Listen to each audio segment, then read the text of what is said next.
decide that the language was insensitive? Was it after Tamir Rice's family released their statement, or when did you decide we shouldn't have worded it like this? Well, I can answer that. Is when I found out about it. And that was this morning. I came in and asked Dan as to what is this and why, what happened here.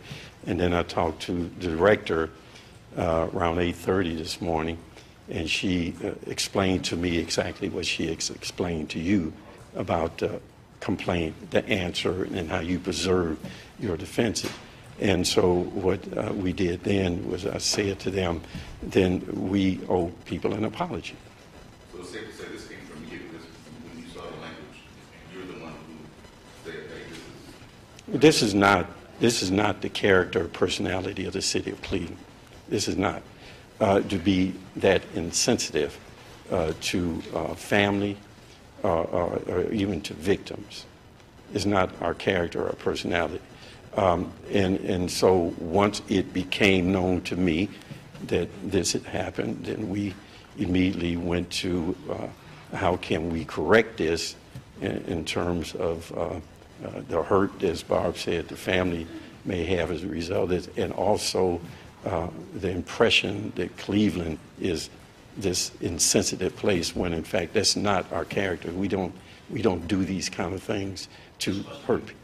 Particularly upsetting that you have spent a good amount of time on Friday trying to convince the media and the community that you're aware of the problems and have done and are doing your best to fix the problems, and then simultaneously a lot of departments over putting this in the in-basket. I mean, do you think they think that undid a lot of the positive? Well, that's for you to determine in the public.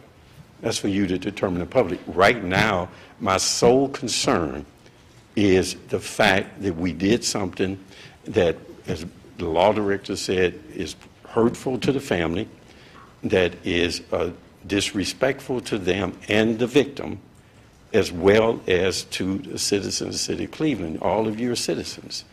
And I know you don't want to be viewed in that type of light, neither do I. And so that's what this is about today. Now, how this other stuff relates on Friday, that's another world for me and another situation. I'm talking about right here today, that we are sincerely sorry for what happened, even though it was not intended. Not to put blame or anything, but I know you folks have proper channels. Right. So whoever the lawyer was that wrote it, who was the final person to give the release? Well, there's a series of stuff. Now, if you want to, there's a process to everything. And the lawyer who did it didn't do anything intentionally. The lawyer who did it according to the way they answer lawsuits. And it was nothing intentional of that. Now, of course, it goes up the chain. It goes up the chain. So, Barbie, would have been the final approval for that to be released? Yes. Mayor, so if this is normal language that's used in lawsuits, that would never come to your attention, I'm assuming, unless it was a high-profile case. So how do you go forward now? Do you change that language, or is it just because it got so much attention? Well, that's the question. That was the question that was asked over here. As the director said, we'll do case-by-case stuff. The general premise is that we do not want to be in the mode of blaming the victim, of demonization. We don't want to be in that mode. So if the appropriate thing to do as we analyze it and the lawyers look at it, if they deem that there's another way to preserve a defense other than this language, then we'll use it.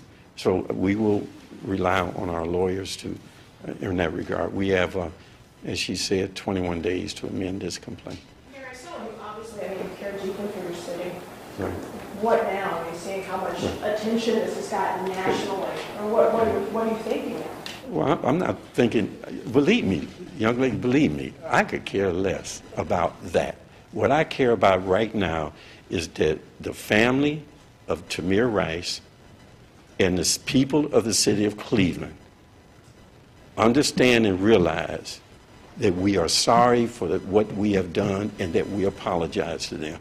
Now, how the rest of the world perceive us, you know, it will be what it is, and a lot of that will come from you. So I'm not concerned as much about that now than I am about the family of Tamir Rice and the people of the city of Cleveland. That's what I'm concerned about right now.